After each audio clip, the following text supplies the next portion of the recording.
Assalamualaikum warahmatullahi wabarakatuh. Selamat pagi para penonton setia Instagram Live dan YouTube Live UTI Padang. Senang sekali saya dari Indonesia dapat menemani Bapak Ibu pada hari ini dalam mengulik tuntas mengenai Universitas Terbuka Padang. Tidak hanya sendiri seperti sudah dilihat sama-sama, saya ditemani oleh Bapak Ibu pimpinan Universitas Terbuka Padang. Ada Direktur Universitas Terbuka Padang, Ibu Dr. Analisa Fikri. Selamat pagi Ibu. Bagaimana kabar Ibu? Alhamdulillah. Selanjutnya ada manajer dan pembelajar dan layanan bahan ajar, Ibu Dr. Fatia Fatimah SSI MPD. Selamat pagi Ibu. Alhamdulillah cerah ya Bu. Semangat pagi. Alhamdulillah. Kemudian yang terakhir ada manajer legislasi dan pengujian. Bapak yang paling tampan di antara kita ada Bapak Dr. Ades Daslo MPD. Selamat pagi Bapak. Selamat pagi Mbak Nadia. Senang berjumpa dengan Pak. Alhamdulillah Pak. Saya juga senang. Bagaimana kabarnya hari ini Pak? Alhamdulillah baik. Baik Pak. Baik, sebelum kita masuk ini ke topik kita hari ini, bagi para penonton jangan lupa klik subscribe, like, comment, dan share YouTube kita. Juga jangan lupa follow Instagram kita di @utpadang. Baiklah, untuk tidak memperpanjang waktu, kita langsung saja membahas mengenai kuliah daring di Universitas Terbuka Padang. Mungkin Ibu Direktur bisa diceritakan sedikit mengenai Universitas Terbuka, Ibu? Baik, Nadia, terima kasih teman-teman warga Universitas Terbuka dan masyarakat lain yang sudah bergabung bersama Instagram Universitas Terbuka di YouTube Terbuka. Selamat pagi, salam jumpa dari kami dari Universitas Terbuka. Seperti disampaikan oleh Nadia bahwa hari ini bagaimana pelajaran baru di Universitas Terbuka. Ini topik yang sangat menarik barangkali ya di saat ini. Kita perlu menyampaikan kepada masyarakat yang ada di Sumatera Barat khususnya bahwa Universitas Terbuka adalah salah satu perguruan tinggi negeri di Indonesia, perguruan tinggi negeri yang ke-45. Salah satu perguruan tinggi negeri atau PTN ya, PTN yang menyelenggarakan pendidikannya secara terbuka dan jarak jauh. Universitas Terbuka ini didirikan oleh pemerintah melalui surat keputusan Presiden Republik Indonesia nomor 41 tahun 1984. Sekarang sudah tahun 2020, artinya usia Universitas Terbuka itu sudah memasuki usia 35 tahun. Usia yang sangat muda dunia ya. Ya, lagi semangat betul. Nah, Universitas Terbuka satu perguruan tinggi di Indonesia yang didirikan pemerintah ini untuk memberikan layanan pendidikan tinggi kepada seluruh masyarakat yang ada di seluruh Indonesia. Ya, mulai Sabang sampai Merauke bisa berkuliah di Universitas Terbuka.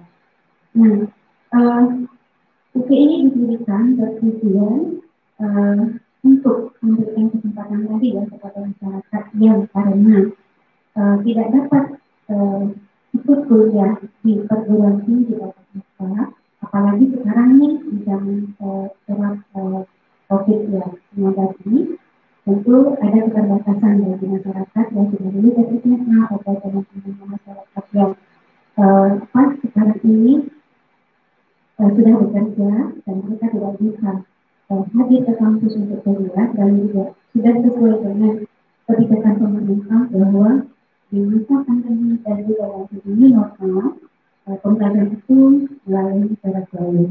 Jadi Universitas Terbuka dengan sistem terbuka dan jarak jauh tadi menyelenggarakan pembelajaran melalui daring.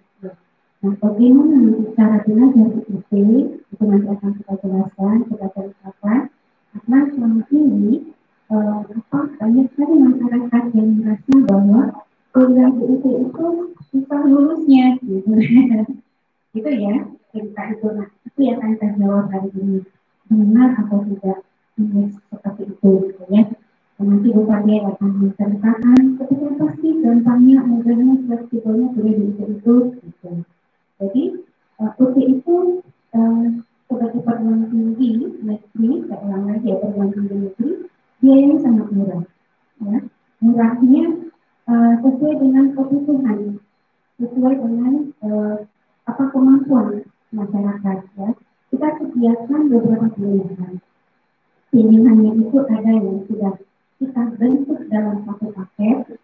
Paketnya itu sudah termasuk SPP dan modul itu paketnya. Kemudian ada yang paketnya sudah dapat modul, SPP, dan juga ada layanan tutorial tatap muka. Itu paket-paketnya. Di luar paket juga kita sediakan layanan sesuai dengan kemampuan mahasiswa. Misalnya mahasiswa ingin mengambil mata kuliah per SKS, itu juga boleh. Nah, berapa untuk SKS SPP-nya? SPP per SKS itu kisarannya dari mulai 35.000 per SKS sampai dengan 75.000 per SKS. Jadi sekarang 85.000. Nah, yang tanpa praktek itu rata-rata 35.000 per SKS-nya. Dan 75.000 itu program studi yang mata kuliahnya itu ada prakteknya. Itu terkait dengan SPP. Kemudian kemudahan lain adalah kemudahan bagi masyarakat memilih layanan yang ada di itu. Layanan apa saja? Layanan misalnya belajar. Belajar itu maksudnya menggunakan modul atau material. Kemudian layanan belajarnya. Belajar itu selain belajar mandiri karena sudah tersedia modul, mahasiswa kita itu kita berikan namanya bantuan belajar. Nah, karena ya masyarakat itu kalau belajar didampingi oleh dosen gitu ya, atau pembimbing gitu kan. Nah itu tersedia gitu. Jadi ada layanan bantuan belajar dengan selama dikutip. Belajar mahasiswa dengan siapa? Itu dengan tutor.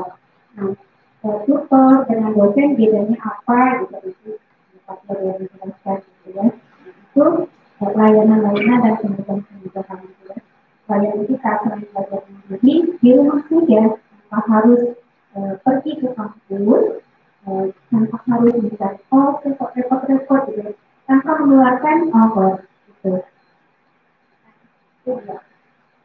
Jadi Pak bisa waktu yang murah, kemudian layanannya banyak, kemudian banyak. Jadi kuliah itu sangat fleksibel. Sangat fleksibel. Perguruan tinggi negeri ya dan kemudian layanan selama proses belajar itu sangat fleksibel sesuai dengan kebutuhan masyarakat. Karena itu tanpa harus membayar uang kemudian mereka tidak ada drop out-nya, kemudian tidak ada batasan ijazahnya, kemudian tidak ada batasan lulus. Tidak ada DPO juga ya, jadi tidak. Kita juga pemerintah adalah memberikan kesempatan seluas-luasnya kepada masyarakat Indonesia untuk bisa kuliah di perguruan tinggi. Biayanya bisa memilih gitu ya Bu. Jadi boleh pilihan ini per SKS boleh, kemudian ada paket sudah masuk SPP, kemudian bahan kerja, ada lagi paket yang SPP, bahan kerja dan biaya tutornya tetap. Mungkin ada yang habis sebelum enggak? Atau mungkin minimal Bu, minimal berapa bisa kita kuliah di UK? Tidak ada batasnya. Kan ada satu SKS berapa? Satu mata kuliah kan rata-rata 3 SKS. Nah, itu boleh namanya satu mata kuliah. Satu mata kuliah saja boleh. Jadi 35.000 kali 3. Nah, itu SPP-nya dengan 100.000 kita sudah bisa kuliah. Betul. Kalau kos, tidak harus kos, benar kan? Tidak ada masalah. Nah, ada paketnya 1.300.000, itu tidak ada modul.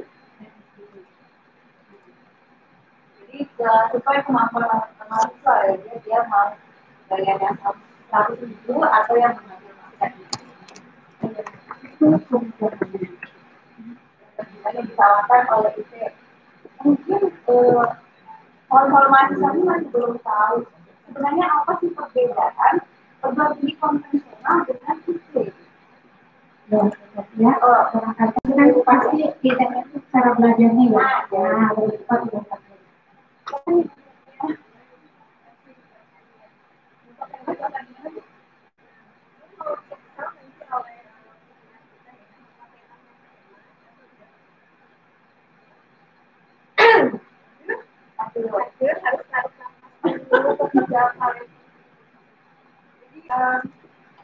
apa perbedaan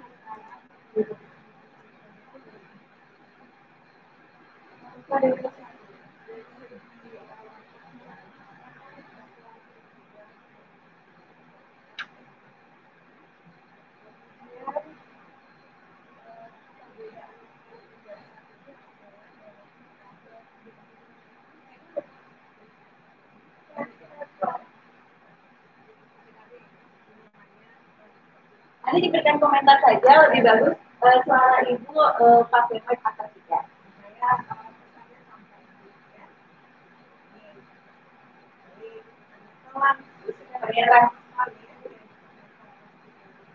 Saya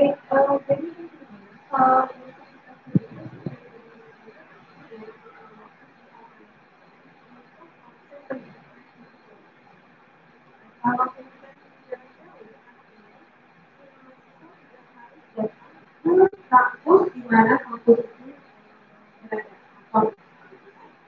Jadi misalkan di provinsi ada kita ada namanya Universitas Digital. Kemudian mahasiswanya itu dari Pulau Jawa, Raya, Selatan itu tidak harus datang ke ibu kota provinsi. Artinya cakupannya provinsi ya. Ya, kalau untuk yang tapi itu nggak masih solo ada yang ada. Jadi konsep pada dasarnya adalah itu memfasilitasi dan jarak itu tidak berbeda. Kemudian cara belajar. Cara belajar juga dari awal kita tidak mewajibkan berada di dalam PP, PP, A, B, ya, tapi kalau di pendidikan jarak jauh itu kuliah atau tutorial yang berbasis kelas itu adalah pilihan. Jadi jika mahasiswa ingin dibimbingi dalam bentuk kelas konvensional, boleh. Masih ada kelas. Ada kelas konvensional. Ya, untuk yang kemarin asli. Untuk depan dengan seperti ini, apakah itu by request atau hanya untuk daerah-daerah yang tidak diperlukan. Kemudian ada kuliah adalah kuliah berbasis online. Kuliah berbasis online itu artinya kita mempunyai platform aplikasi di mana si dosen istilahnya itu tutor, kemudian ada mahasiswa, mereka mengakses pada website yang sama, melakukan diskusi dan sering materi pada website yang sama, tapi tidak artinya saya dosennya, saya materi pada sekarang pukul 10, kemudian mahasiswa misalkan Mbak Media, baru akan bisa mengakses nanti jam 9 malam setelah pelajaran itu bisa. Tapi itu tetap berlangsung gitu. Sharing knowledge yang berlangsung gitu ya. Terus diskusi dan tetap terjadi. Lalu itu jelasnya kan kalau bicara seperti itu sharing materi haji kita baru bahas itu mengenai hadiran itu seperti apa? Menarik sekali. Jadi bagaimana tahu ya orang dosennya atau mahasiswa dosen hadiah? Kita kan sudah memakai udah yang kata Mas di pendidikan Mas Adi yang dari sendiri menunjukkan bahwa khususnya ya dalam masa pandemi ini COVID-19 kan pembelajaran jadi dari dan justru bekerja sama lalu si dosen dan si mahasiswa pendidik dan yang mahasiswa atau pelajar itu mempunyai akses pada budaya. Saudi sudah memakai budaya itu sudah jauh Ketika mahasiswa login pada sistem kita, kita langsung sebenarnya ada rekam jejak internetnya. Oh, media ini hadir pada pukul 9 malam, gitu. Ada hari ini. Aksinya ini juga punya rekam jejak yang dikontrol oleh fakultas. Dunia, ada lisannya, gitu. Jadi justru lebih tertata dan kita punya disiplin diri, tanggung jawab terhadap kehidupan kita, gitu ya. Jadi si mahasiswa punya upaya saya belum masuk kelas nih hari ini, walaupun sesibuk apapun saya sempatkan masuk di setengah malam. Saya masuk pagi nanti habis tahajud jam 4 pagi. It's okay, gitu. Itu diterapkan. Nah, sekarang ada nggak yang kayak begini? Atau seperti kita berhadapan dengan Instagram, gitu ya, di situ tatap muka tapi dalam bentuk virtual. Ada, namanya adalah tutorial video. Ya, jadi face to face tapi melalui media virtual dengan jaringan. Nah, ini sangat kita anjurkan, terutama pada masa COVID-19 di mana akhirnya melirik untuk kuliah dari gitu ya sebagai solusi. Karena kan COVID-19 ini sudah mewabah di seluruh dunia. Kita tidak mungkin lalu merasa galau begitu ya, lalu putus asa. Ada pendidikan nggak usah lagi dilanjutkan kan nggak begitu. Nah, akhirnya tutorial tatap muka atau kuliahan biasa secara konvensional dilaksanakan secara webinar seperti ini. Dosen yang berbicara, lalu kita langsung komunikasi face-to-face tutorial webinar. Sekarang kan punya kampus-kampus lain dengan cara melaksanakan seminar webinar. Nah, menggunakan itu dalam bentuk kuliah. Di pendidikan terbuka yang awalnya belum pernah memakai tutorial webinar, karena kan itu pilihannya sebelumnya kan belum kita lakukan. Pandemi ini sudah ada ya, sudah ada dari universitas kita yang merupakan pilihan, karena kita nggak pernah memaksakan sesuatu kepada mahasiswa kita. Itu jadi kasih. Jadi itu pilihan banyak ya. Misalkan ini kan sibuk ya bekerja dari pagi masuk tengah datang sampai jam 5. Kemudian baru bisa untuk meningkatkan kemampuan diri sendiri itu nanti habis bisa jam 9 malam.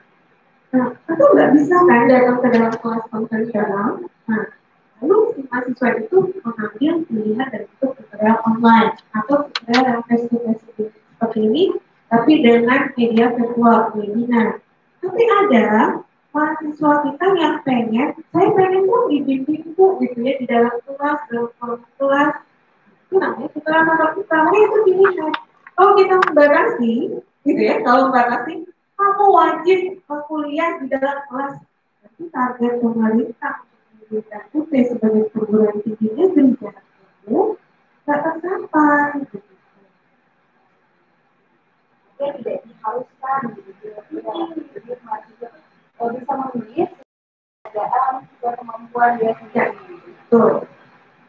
Mengenai tutorial webinar itu, seperti saya kan sudah bekerja. Apakah itu akan menjadi pekerjaan saya kalau udah dikasih itu face to face ya Bu? Artinya kan ada waktunya. Apakah itu akan menjadi kerja saya? Menarik sekali pertanyaan. Nanti saya tambahkan oleh Bu Direktur dan Pak Direktur. Pengalaman ini kita terbuka pada yang awalnya belum membuka tutorial webinar sama sekali karena itu pilihan.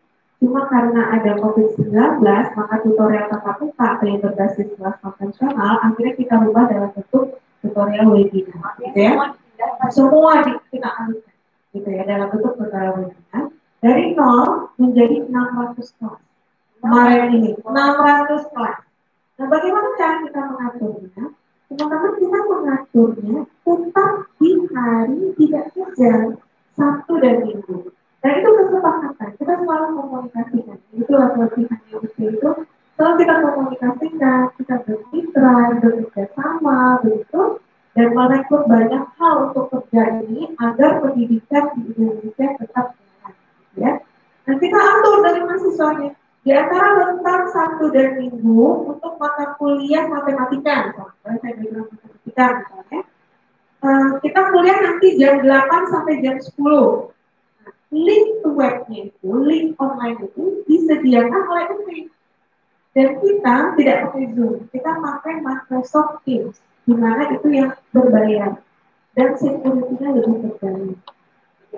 Lebih aman gitu, tidak sembarangan orang bisa masuk karena kan ada akses tertentu yang hanya orang tertentu yang bisa berikan. Itu si tutor dan mahasiswa bisa akses ke sana loh, gitu ke webinar.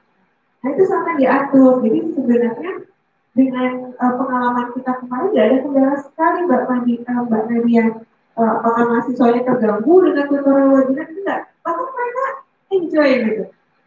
Senang sekali karena sambil di rumah, sambil tetap menjaga anak, ibu rumah tangga ya, bapak-bapak yang kemarin lagi sibuk kerja gitu, bahkan mahasiswa kita polisi. Sambil dinas, minta izin dengan satuannya pada rentang jam sekian saya kuliah webinar, tetap jalan. Tidak mengganggu. Karena kita komunikasikan antara si tutor dengan si mahasiswa difasilitasi oleh mengenai itu ada bilang tadi link web ini apakah kelas atau bagaimana? Ya, link web. Ya, itu luar biasa ya. Jadi link web itu sama dengan link yang bisa diakses oleh orang yang kita berikan. Seperti teman-teman yang buka YouTube sekarang ya, kita kan bisa mendapatkan channel kita melalui link YouTube yang mungkin bisa berhasil, gitu ya. Nah, dengan link web itu singkatan dari tutorial webinar. Kemudian linknya dibuat oleh petugas dari kita. Kemudian link itu kita share kepada tutor, kemudian tutor share kepada mahasiswa. Orang lain nggak bisa. Itu sudah waktu-waktu itu. Ini hanya orang yang mendapatkan link tersebut. Beda dengan kapasitas video webinar lain ya, yang free, di mana bisa jadi 1 atau 2 orang masuk ke sistem pembelajaran daring itu tanpa harus mendapatkan link. Tapi kalau dengan menggunakan Microsoft Teams yang berbayar oleh Microsoft, itu hanya orang yang diberikan link tersebut. Nah, 600 artinya ada 600 kelas online. 600 kelas. Betul. Itu untuk Sumatera Barat, Padang atau itu untuk Sumatera Barat. Untuk Sumatera Barat. Ya, kalau untuk Indonesia ada berapa Bu Direktur? 60.000 kelas tutorial webinar face to face tapi melalui media. Semester 1 loh, semester yang kemarin. Luar biasa. Ya, ini benar-benar memikirkan permasalahan dari mahasiswa itu. Jadi sebelum kan banyak pas pandemi ini belajar mengajar yang berubah dan karena kacau balau gitu ya. Tapi ini sudah siap dengan itu jauh sebelum pandemi ini. Mengenai tutorial online sih masih kalau tutorial online ini mungkin pertama kita belajar dari semua kemudian kalau ini bagaimana? Jadi kalau kita bedakan beberapa istilah dari kita yang baru tahu, jadi perkuliahan di UT istilahnya ada kategori, gitu ya. Kemudian ada beberapa macam tadi, ada beberapa di dalam kelas profesional, itu ada tutorial online yang berbasis web, tidak langsung real time, begitu. Kemudian ada tutorial webinar di mana antara si tutor dan mahasiswa bisa mengakses melalui media. Tetapi berapa banyak pertemuannya? Pertemuan kita baik semua item model skema tutorial tadi yang 3 itu kita hanya 8. Kenapa 8? Iya betul Mbak. Jadi kenapa 8? Karena 8-nya lagi adalah belajar mandiri. Mahasiswa diberikan kesempatan untuk belajar mandiri. Ya betul. Nah belajar mandiri itu nggak biasa sendiri, gitu kan? Jadi modul yang diberikan dalam bentuk cetak, modul digital juga free download, tapi untuk mahasiswa begitu yang punya mahasiswa ya dapat modul cetak dan digital. Iya. Jadi kalau alasannya tadi itu ada yang membutuhkan isu kuliah di situ susah, kan? Dapat nilai itu yang masuk gampang, sebenarnya susah lah betul. Itu tergantung kemauan si mahasiswa. Kalau dari segi fasilitas, kita sebagai penelitian sudah terus karena saya bisa ya, kalau kita lihat sistem berkali-kali mungkin dengan NGM untuk 2020 kan kita atau di bulan Juli itu kan sekolah dan perkuliahan tetap jalan gitu ya. Nah, kemudian diharapkan si pendidik dan peserta itu tetap berada di rumah untuk masa pendidikan. Artinya setiap layanan diharapkan diberikan kepada si dosen dan si mahasiswa dapat akses baik dari layanan administrasi, bimbingan akademik, gitu ya, kemudian perkuliahan, itu. Nah, tutorial online tadi itu hanya berbasis web. Jadi mahasiswa akses dengan mendapatkan ini dan mulai selama 24 jam mau bisa kapan begitu mulai aja. Selama 8 jam. Jadi satu pertemuan itu ya gitu. Jadi punya waktu untuk membaca, waktu untuk memberikan komentar, selama 1 minggu untuk satu pertemuan. Jadi kita ada itu untuk batas mandiri. Apanya lagi adalah mandiri. Baik Bu, jadi sebelum kita tayang, kita kan sudah post di Instagram ini, bagi teman-teman calon mahasiswa yang mau bertanya. Nah, dan juga bagi pertanyaan terbaik kita akan kasih giveaway voucher pulsa 50.000. Ya, kita nggak sembarangan ini Pak. Nanti Bapak Ibu boleh pertanyaan terbaik dari mungkin akan saya bacakan ini dari Rudy Syarifudin dan Harpon Ibu. Bagaimana tips dan trik belajar mandiri yang baik untuk kuliah UT? Nah, saya mau jawab. Mungkin diberikan tips dan triknya bagaimana nih berkuliah UT, sukses kuliah UT. Ya, jadi saya jawab nanti saya mengatakan tips belajar mandiri yang harus bisa sukses itu seperti yang disampaikan oleh bahwa tergantung dari mahasiswa sendiri. Kalau mahasiswa yang sudah punya pola belajar yang baik, seperti misalnya mahasiswa di satu kampus kan mereka hadir ke kampus belajar bersesuai dengan. Nah, bagi mahasiswa yang sendiri juga mereka harus mengikuti jadwal belajar yang tetap. Mereka tahu apa yang harus membaca buku. Contohnya saat satu semester si Rudy akan mengambil mata kuliah, ya, mata kuliah. Tentu Rudy sudah tahu yang mata kuliah ini satu ada tidak semester. Nah, tips suksesnya adalah mahasiswa ini harus menyediakan waktu belajar itu yang utamanya waktu untuk membaca modul karena buku materi pokok dan satu modul itu ada di modul ya. Jadi mahasiswa itu harus menguasai semua kompetensi yang ada dalam modul. Jadi dia harus bisa modul. Harus siapkan jadwal belajarnya gitu. Nah, mahasiswa itu bisa mengatur waktu belajar yang sangat efektif. Arti efektif itu adalah yang benar-benar free, tidak sedang lelah, tidak sedang mengantuk, tidak sedang repot bersama keluarga di rumah, atau tidak sedang bekerja di kantor. Jadi mahasiswa harus mencari waktu yang paling efektif bagi dirinya, yang benar-benar dia bisa refresh, gitu, bisa konsen untuk membaca. Nah, jadi mahasiswa ini disarankan membaca modul yang pertama adalah sesuai jadwal yang disediakan, kemudian lakukan secara efektif dan efisien. Kan efektif efisien, kemudian mahasiswa ini apa yang dibaca segera dia catat. Jadi tanda-tanda di dalam modul itu, misalnya beberapa modul satu atau beberapa kegiatan belajar dalam modul satu dan satu. Nah, di sini dia baca hal-hal yang dia tidak pahami, kemudian hal-hal penting yang menurut dia perlu ini ditanyakan. Nah, catatan-catatan mahasiswa ini yang akan disampaikan kepada tutor pada saat tutor online, kemudian disampaikan untuk modul 1 tadi ini konsep ini saya tidak paham. Dia tanyakan kepada tutor. Itu tutor yang menjelaskan pada saat tutorial online. Dan dia paham. Jadi kerjanya sederhana. Yang penting mau membaca. Itu saja satu.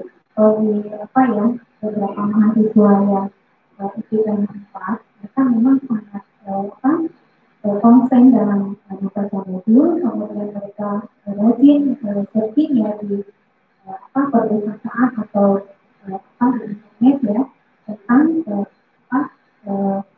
mendukung konsep-konsep yang dia tidak pahami. Kemudian dia rajin mencari contoh-contoh dari konsep-konsep yang ada dalam modul gitu, sehingga mudah dia paham. Belajar di rumah itu tidak harus lama, cukup 20 menit. Itu satu mata kuliah satu hari gitu ya. Kalau efektif 20 menit itu dia biasa. Nah, membaca modul di buku itu tidak membaca lambat, tidak ada trik membaca modul. Ada trik yang diberikan oleh triknya.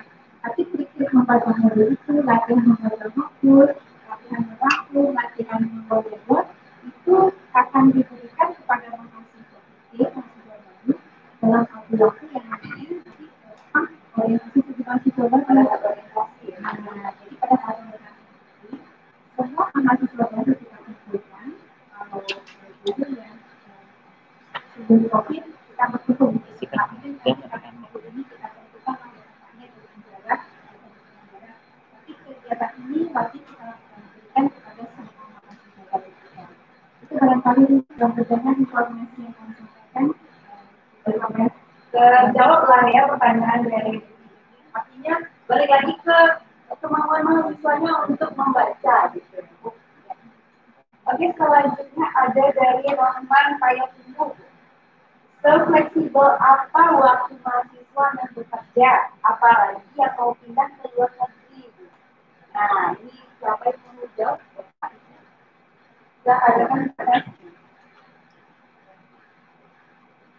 Terima kasih. Saya ingin menambahkan satu tips lagi. Sebetulnya belajar di universitas terbuka karena mahasiswa sudah disiapkan untuk materi pokok di UNJ yang sering dikenal itu sangat mudah sekali. Karena di situ target-target yang ingin dicapai oleh satu materi itu sudah dicantumkan di situ. Itu ya kompetensi yang diharapkan. Mahasiswa sebetulnya tinggal konsentrasi di situ. Kompetensi yang diminta oleh satu materi itu yang dikejar. Jadi dikatakan oleh Bu tadi tidak perlu membaca keseluruhan. Kompetensi itu yang kita cari. Nah kalau sudah ketemu itu, biasanya ujian universitas terbuka itu tidak pernah keluar dari materi yang ada dan materi pokok itu. Ya, kalau itu sudah dapat kompetensinya, nanti kita menjawab ujian. Karena di modul itu sendiri tidak ada latihan. Latihan itu nanti itu menguji semua yang ada di materi itu. Nah, bagaimana kita bisa mengukur kemampuan kita? Kalau mahasiswa memang sudah senang membaca itu, pasti dia membaca modul itu. Saya berdialog dengan dosen. Karena di situ menggunakan istilah Anda. Bila Anda sudah memahami ini, maka Anda boleh lanjut ke materi. Bila Anda capeknya seperti ini, Anda harus kembali mencari bagian. Seperti itu. Jadi ini pengalaman-pengalaman mahasiswa-mahasiswa UT yang selama ini pernah menyampaikan kita ya. Makanya dulu kalau mahasiswa tidak dapat modul, mereka susah. Tapi sekarang itu sudah gampang ya. Dulu itu mahasiswa UT karena memang mahasiswa ini berada jauh di luar kota, itu biasanya yang dapat modul itu adalah mahasiswa konvensional yang ada di kota ini. Karena itu dulu buku dijual di tempat-tempat sentra UT yang ada. Kalau sekarang kan tidak. Kalaupun tidak dapat modul cetak, maka mereka bisa baca bahan digital. Iya, yang kita tahu. Nah, kemudian begini, kalau memang mahasiswa universitas terbuka, ini saya, dia mendaftar di Padang, ya, mendaftar di Padang. Terus kalau sudah berjalan beberapa bulan, terus nanti pindah. Kalau tadi dia sekarang pegawai. Berdomisili di Padang, kemudian mendaftar di Padang. Setelah beberapa bulan pindah kerja ke mana, maka yang bersangkutan tidak perlu galau, tidak perlu risau, ya. Nggak perlu berhenti, jangan terputus, ya. Ya, jadi tinggal lanjut. Pokoknya memberitahu ke UPBDJ Padang tempat dia mendaftar pertama, Pak, Bu, saya mau tinggal di mana ini? Iya, mau ke Taiwan bawahnya. Iya, mau ke Taiwan. Oh, mau ke Taiwan ya? Oke, kapan tinggalnya? Tanggal sekian ya. Nanti dia akan memberikan ada apa surat ya pengantar untuk bisa nanti yang bersangkutan melapor kepada perwakilan UT yang ada di Taiwan. Jadi di setiap negara itu ada. Nah, melapor nanti ke layanan UPBJ layanan luar negeri. Ada. Kita kan ada PBJ sebanyak 39 ya. 39 PBJ, satu ada layanan luar negeri. Jadi nanti melapor ke situ. Nah, layanan luar negeri nanti akan meneruskan surat ini ke Taiwan tempat mahasiswa. Ya. Bukan hanya itu saja. Kalau nanti pas ujian aja ya kan, saya bukan tinggal tapi ujian kebetulan saya dapat tugas ke luar negeri namanya. Maka nanti ya ke Hongkong atau ke mana ya, ke Malaysia atau ya sementara gitu kan. Pak, nanti saya ada seminggu sana, pas ujian nanti, kemana saya ini Pak? Tapi saya ketinggalan ya Pak, pokoknya melapor, nanti akan diberikan surat pengantar untuk bisa mengikuti ujian. Jadi mahasiswa itu tidak tergalau ya, tidak ada yang istilahnya terputus, ya, terkecuali kalau memang mau ada istirahat. Karena di ujian juga tadi tidak ada turn out ya, dan mereka pengen lulus itu, silakan mau ngatur berapa. Sama mau mengatur 8 tahun atau 8 semester atau 4 tahun, tamatnya mau 7 semester 3 tahun, atau karena kesibukan banyak pekerjaan, Pak, saya kalau 4 tahun saya nggak sanggup Pak, karena semampu saya itu mungkin 1 semester 4 mata kuliah atau 5 mata kuliah, silakan Pak. Saya yang dikatakan serius, silakan nanti mahasiswa juga bisa membuat jadwal. Nah kalau kemampuan waktunya ada hanya berapa jam saja satu minggu semuanya, satu hari, maka bisa menghitung. Jadi tidak perlu bebannya. Tergantung juga dengan biaya juga. Jadi kita kan sangat fleksibel ya. Biaya terjangkau. Kalau memang kemampuan biayanya hanya untuk 500 per semester, jangan diambil 1 juta terus. Silakan dipilih yang sesuai dengan kemampuan tadi. Kalau 500.000 punya uang, maka saya kan dibagi kalau SKS-nya 40.000. Bagilah itu. Jadi tidak perlu dihiraukan. Pak, ada yang mendengar saya itu ada 2.500.000 per semester. Ada. Itu sistem paket namanya. Sistem layanan untuk paket semester. Jadi enggak. Itu nanti ada pokoknya semua semua kemauan masyarakat yang sesuai dengan keinginannya itu sudah ada layanan disediakan. Kalau yang mau Pak, kami cukup dengan kami sudah serencana ini, ya mau mengambil S1, katanya kalau S1 sudah serencana ini apa yang kami sudah bidang ilmu ini, itu peluang untuk menjadi guru lebih besar ya kan? Bisa, kalau memang dia sudah menjadi guru di suatu tempat, suatu sekolah, silakan menjadi itu prodi khusus atau boleh? Jadi itu mau prodi khusus ya, jadi khusus untuk guru-guru ya. Ada guru SD, ada guru PAK dan guru TK. Kebetulan sudah menjadi sarjana bahasa Inggris. Tapi Pak, saya menjadi TK bagaimana gitu, kan tidak relevan gitu kan. Nah untuk mengejar relevan itu bisa nanti kita di dan itu memang SPP-nya agak mahal, tapi selama belajarnya semesternya sedikit. Itu berapa lama? 3 semester selesai. 3 semester. Biaya pendidikannya memang agak mahal. Kemudian karena memang 1 semester mata kuliahnya juga agak lebih banyak. Karena memang sudah sederhana kan sudah agak lumayan bagus kan dibandingkan dengan yang tadi sudah kita. Itu. Semoga itu bisa menjawab pertanyaan dari Roman. Dari Petuhu ya? Dari Petuhu ini Pak. Oke, terima kasih Mas Roman. Artinya lapor aja cukup. Nah sekarang ini tidak perlu datang ke PBJ, kan sudah banyak sekarang ini kan melalui WhatsApp juga bisa. Kalau untuk mendaftar gampang, dengan hanya ujung 1 jari ya Bu ya. Silakan menggunakan HP di mana saja, kapan saja, ya tidak ada batasan. Tapi waktu untuk pendaftaran memang itu ada, walaupun universitas kita sekarang menggunakan pendaftaran atau registrasi sepanjang tahun. Tapi setiap semester itu ada batas-batasnya. Nah, kalau Paknya ini nanti Pak kan terakhir tanggal 15 Juli ya 2020 ini. Kalau nanti saya masuk setelah itu, boleh Pak, boleh. Itu semester yang akan datang. Maksud dari sepanjang tahun ini gimana Pak? Nah, jadi mahasiswa kapan saja mau mendaftar silakan. Tapi pas waktu untuk satu semesternya selesai, maka mereka termasuk dalam kelompok yang itu. Begitu selagi masa yang untuk ini, dia masuk untuk semester. Seperti itu. Ya, sama dengan kalau pertama cuma setahun bagaimana ya Pak? Benar. Jadi itu di UK ya. Tahun. Betul. Itu termasuk fleksibilitas juga yang ada di universitas. Ya. Ini juga ada pertanyaan dari Riri Suraya. Ini sudah membahas mengenai wisuda berikutnya kapan Pak? Dan satu lagi, apakah masih dekat pendaftaran mata kuliah ilmu perpustakaan? Ah, begitu Pak. Dan siapa? Boleh Bapak? Boleh.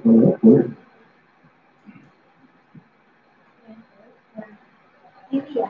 Ya, ini Suraya. Ini Suraya sepertinya nah, sepertinya mahasiswa gitu. Itu ini yang sudah masuk museum tahun 2021 untuk wisuda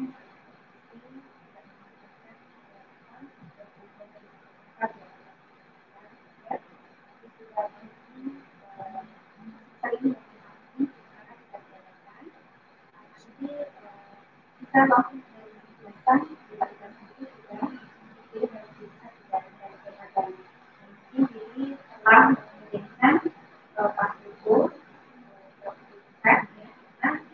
itu diperlukan untuk ijazah. Kemudian satu lagi terkait dengan perpustakaan semua program studi yang ada di Nusantara sejak semester itu dilakukan dari semester kita tergantung pilihan mahasiswa tadi yang memilih belajar mandiri atau mungkin secara berkelompok karena itu juga ada banyak pilihan gitu. Kalau berkelompok minimal harus ada 20 orang per kelompok, silakan kami saudara diri yang masuk di silakan mencari teman-temannya supaya nanti mereka bisa mendapatkan panduan belajar secara tatap muka melalui tutorial kita. Bila belajar bisa secara mandiri, silakan diskusi. Diskusi itu sudah kita sekarang nih dari awal bulan Juni kemarin, sepanjang waktu registrasinya, tapi untuk memastikan proses registrasinya kita pastikan dari Juni sampai ke tanggal 15 Juni. Berarti kalau pendaftaran ya, pendaftaran itu sepanjang waktu.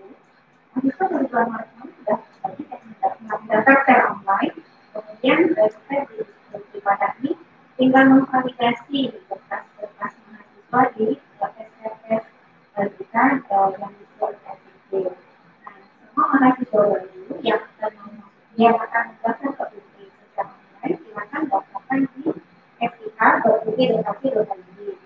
Setelah melakukan registrasi, mengisi semua data-data pribadi, ada kontak institusi, kemudian mahasiswa mengupload berkasnya ke aplikasi tersebut. Setelah selesai itu, dicek lagi nanti apakah sudah divalidasi di UPI. Kemudian setelah mahasiswa mengirimkan berkas aslinya, apa itu berkas aslinya seperti data, kemudian keabsahan dokumen, persyaratan itu ya betul. Tadi ini yang mau masuk perpustakaan tadi ya. Bila sudah langsung saja kita berpikir.id, daftarkan data pribadi, kemudian daftar tadi registrasi dan mengupload berkas-berkas yang kita tadi segera kirimkan ke Badan supaya divalidasi. Dan sudah divalidasi maka akan mendapatkan sertifikasi. Setelah itu nanti mereka pilih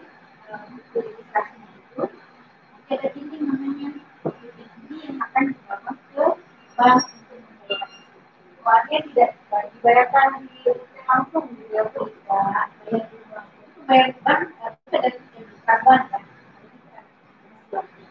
kan jadi banyak nanti di bank mitra itu ada tiga bank mandiri, bank BRI dan bank BDR.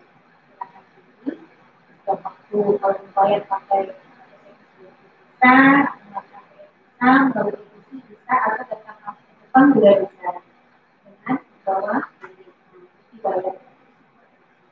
Itu saja kan? Simple, gampang. Begitu juga terkait mengenai wisuda Ini kan itu tersebar di seluruh Indonesia. Nah, bagaimana wisuda itu bagaimana pelaksanaannya? Oh, jadi wisuda di Indonesia kita sudah memiliki kesehatan dulu, semua SKS sudah ditempuh, kemudian kita sesuai persyaratan minimal 2 ya kalau untuk itu minimal 2 dan persyaratan maka mereka akan masuk wisuda kemudian setelah wisuda mereka akan diundang wisuda. Nah wisuda ini ada 2 bagi mahasiswa kita yang di atas 3 itu langsung diundang oleh rektor mengikuti wisuda di Jakarta di kantor pusat di Pondok Gede kita berkonferensi center di sana kapasitas sudah dibuat. Jadi seluruh mahasiswa kita dahulu di seluruh Indonesia dan bahkan di 42 negara di dunia itu mereka akan hadir wisuda di Jakarta. Nah di Jakarta ini bertahap-tahap. Tahap 1 itu untuk wilayah barat. Karena kita dari Sabang sampai Merauke dan 42 negara maka diberi tahap-tahap. Tahap 1 untuk Sumatera, kemudian tahap 2 Pulau Jawa dan beberapa langsung ke bawah.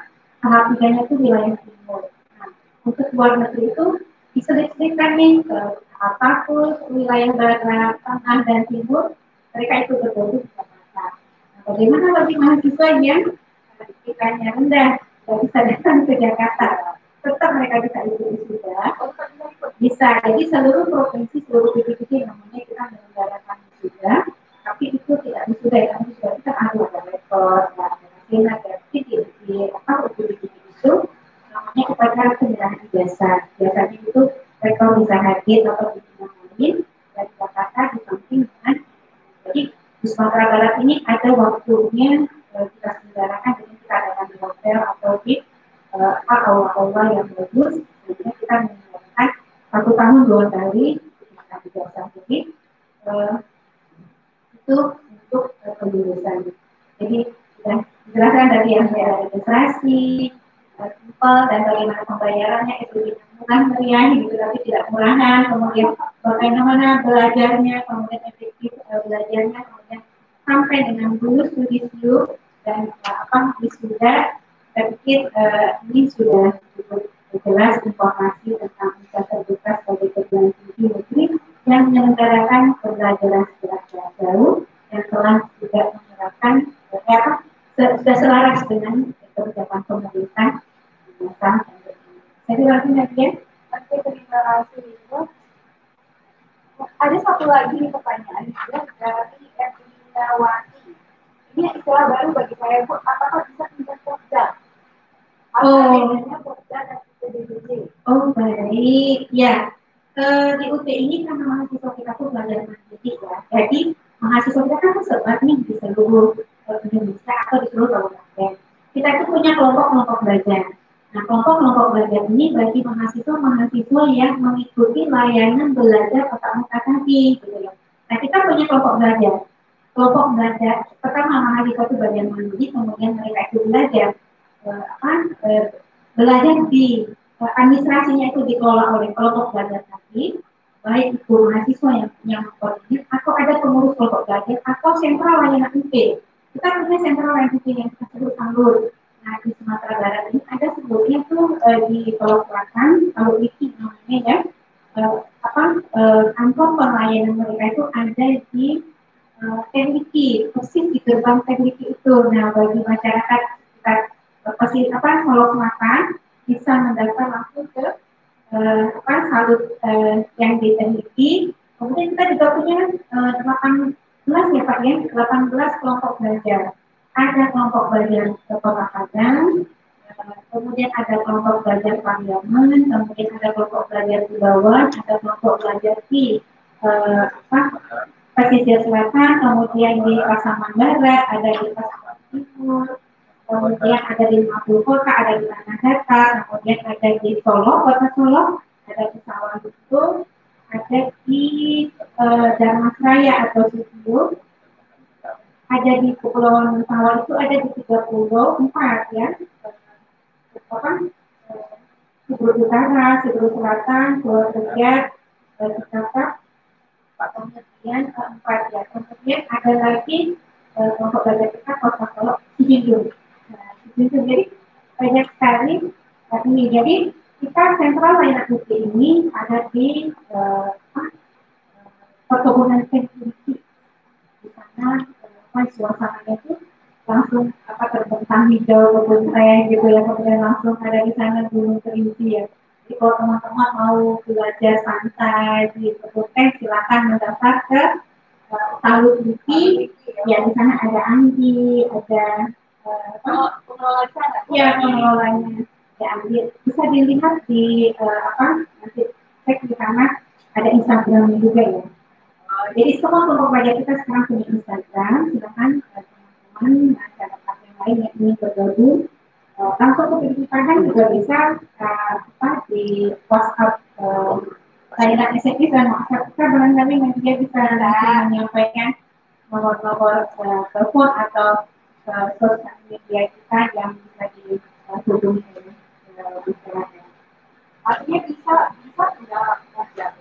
Bisa tidak belajar, itu kan hanya layanan yang diurusi secara administrasi oleh penulis dan misalnya dari Demliki Salut Kota ingin pindah ke Salut yang ada di Jawa Barat misalnya. Tidak hanya di Sumatera Barat. Nah, jadi Salut ini ada di beberapa daerah di Indonesia. Adanya bersama Salut yang dikelola oleh Ibu Bogor, Salut yang dikelola oleh Ibu Padang. Mungkin kita sudah hampir sampai di ujung acara ini, sudah tidak terasa 1 jam sudah terlewat. Jadi ini kan kita ada giveaway nih Bapak Ibu. Dari pertanyaan-pertanyaan ini kira-kira siapa nih yang paling bagus lah pertanyaannya Bu, akan kita kasih voucher pulsa 50.000. Berapa orang nih? Untuk 1 orang Ibu. Jadi 1 orang aja pilih. 1 orang Ibu. Berikutnya mungkin ya, separuh. Oh, ya. Silakan Ibu Direktur.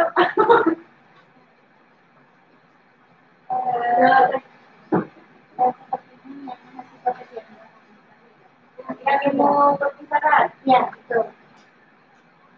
Oh, berarti yang Riri Yuraya. Ya, selamat kepada Riri. Aduh, susah kali namanya. Riri Suraya kalau nggak salah. Silakan di DM ke Instagram kita untuk mengklaim voucher 50.000-nya. Oke, terima kasih. Mungkin sedikit saja Ibu. Kenapa harus memilih itu ya? Sedikit saja. Bapak, Ibu saran. Ibu saran. Ya. Kenapa harus memilih universitas?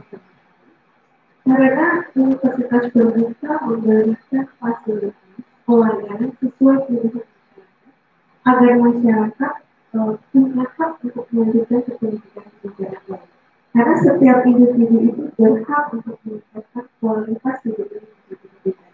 Jangan halangan waktu, uang, dan hal yang lain menjadikan Anda tidak mau meningkatkan pendidikan ke pendidikan S1, S2, dan S3. Karena UP punya 3. 1 ada, S2 ada, S3 pun ada. Ya. Jadi, kalau saya pesannya ini langsung ke YouTube, boleh ya? Boleh, silakan. Saya harapkan ke pemirsa Instagram dan YouTube jangan berhenti di informasi berharga. Silakan share informasi ini agar masyarakat Indonesia punya kesempatan yang lebih besar untuk mewujudkan keterburuan. Terima kasih. Oke, terima kasih Bapak Ibu sudah datang hadir bersama kita hari ini. Mungkin masih ada yang ingin bertanya, silakan langsung kontak Di admin kita ada 3 admin. Admin yang pertama di 0822 6811 4313. Dan admin kedua itu di 0822 6811 4314.